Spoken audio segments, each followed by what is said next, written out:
पर्वत प्रदेश में पावस सुमित्रा नंदन पंत की ये कविता है। ये एक छायावादी कवि हैं।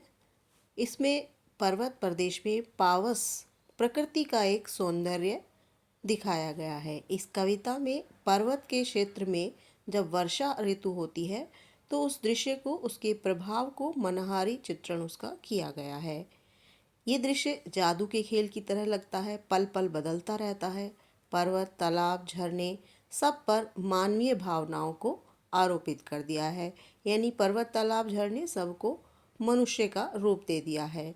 विशालकाय पर्वत तालाब में अपना प्रतिबिंब देखता है। झरने उसके गौरव का गान करते हैं।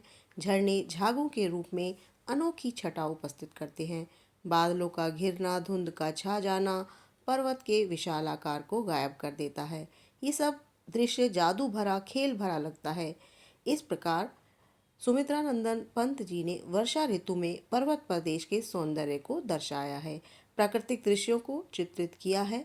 यही उनका मेन उद्देश्य रहा है। कविता का सार जानने के बाद आप जानते हैं इसके प्रश्नोत्तर। पावस ऋतु में प्रकृति में कौन कौन से परिवर्तन आते हैं, इस कविता के आधार पर स्पष्ट करना है। तो वर्षा ऋतु में प्रकृति नया वेश ग्रहण करती है। विशाल आकार वाला पर्वत तालाब के स्वच्छ जल में अपना प्रतिबिंब देखता है। पर्वत पर असंख्य फूल खिल जाते हैं। झरनों का पानी मोती की लड़ियों के समान लगता है। ऊंचे ऊंचे वृक्ष आकाश की ओर देखते हुए लगते हैं। बादलों के छा जाने से पर्वत अदृश्य हो जाता है। तालाब से उठते हुए धुएं को यानी कोहरे को देखकर लगता है मानो आग लग गई हो, और कभी कभी लगता है कि पहाड़ उड़ने लगा है। क्वेश्चन 2, शाल के वृक्ष भयभीत होकर धरती में क्यों धंस गए हैं? वर्षा इतनी तेज और मूसलाधार थी, ऐसा लगता था कि मानो आकाश ही धरती पर टूट पड़ा हो। चारों तरफ धुआं सा उठता हुआ प्रतीत लगता है। ऐसा लगता है मानो तालाब में आग लग गई हो। चारों ओर कोहरा छा जाता है। पर्वत, झरने सब अदृश्य हो जाते हैं। वर्षा के ऐसे भयंकर रूप को देखकर लगता है शाल के वृक्ष भयभीत होकर धरती में धंस गए हों। नेक्स्ट क्वेश्चन है कि पर्वत प्रदेश में पावस के दृश्यों को कवि ने इंद्रजाल क्यों कहा है? तो कवि ने इंद्र को है बादल रूपी यान पर बैठाकर तरह तरह के जादू के खेल दिखाता हुआ वो प्रस्तुत किया है। वर्षा ऋतु में होने वाले प्रतिपल परिवर्तन जादू जैसे लगते हैं। कभी गहरे बादलों से धुंध छा जाती है, कभी साल के वृक्ष धरती में धंसे हुए प्रतीत होते हैं, तो कभी तालाब से ऐसा लगता है मानो धुआं उठता है। ये सब देखकर लगता है कि इंद्र जादू के खेल दिखा रहा है। सुमित्रा नंदन पंत जी कल्पना के सुकुमार कवि हैं, स्पष्ट कीजिए। तो सुमित्रा नंदन पंत जी ने अपनी कविताओं में प्रकृति का मानवीकरण किया है। मानवीकरण होता है जब प्रकृति के पदार्थों को हम मानव का, मनुष्य का रूप देते हैं।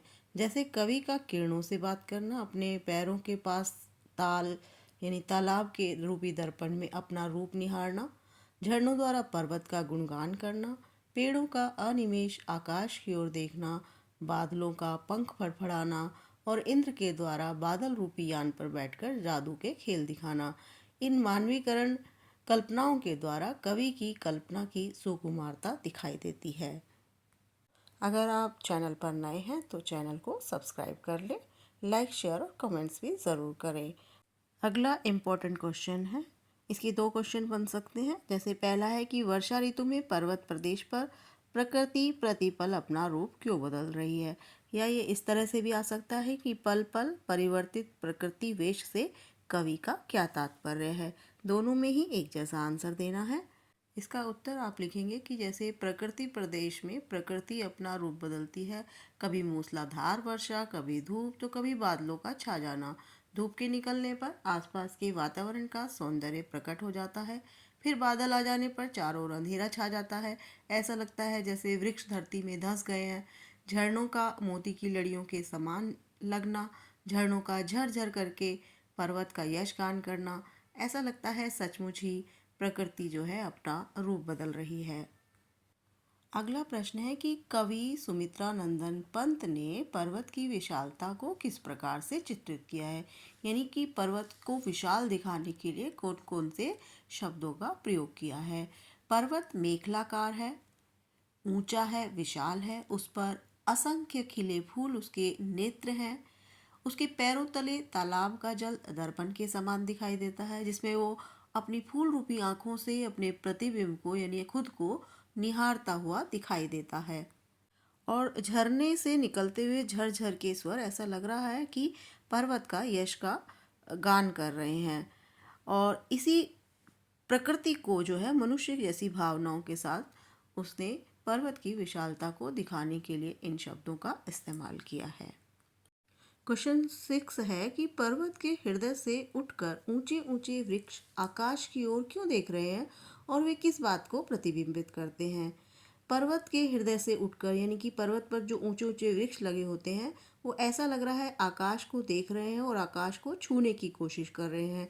अपनी उच्च आकांक्षाओं से उसे एकटक देख रहे हैं। बिल्कुल मौन और स्थिर रहकर वो ये संदेश देते हैं कि अपने उद्देश्य को पाने के लिए चुपचाप अपने लक्ष्य की ओर अग्रसर रहना चाहिए, यानी आगे बढ़ना चाहिए।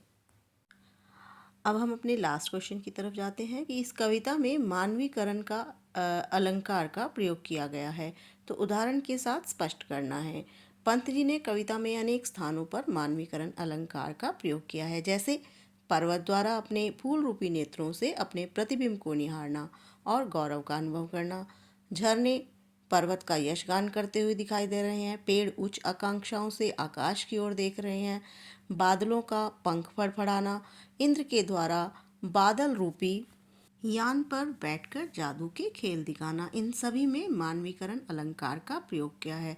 आपको उसमें एक या दो उदाहरण भी देने हैं, जैसे उड़ गया अचानक लोभूधर। दूसरा एग्जाम्पल लिख सकते हैं, धस गए धरा में सभय शाल। अवलोक रहा है बार बार नीचे जल में निज महाकार। इसके साथ ही हमारे ये क्वेश्चन आंसर कंप्लीट होते हैं। अगर इससे रिलेटेड कोई क्वेश्चन क्वेरीज हैं तो आप कमेंट्स बॉक्स में ज़रूर लिखिए, आपको आंसर ज़रूर मिलेगा। तो मिलते हैं अगली वीडियो के साथ।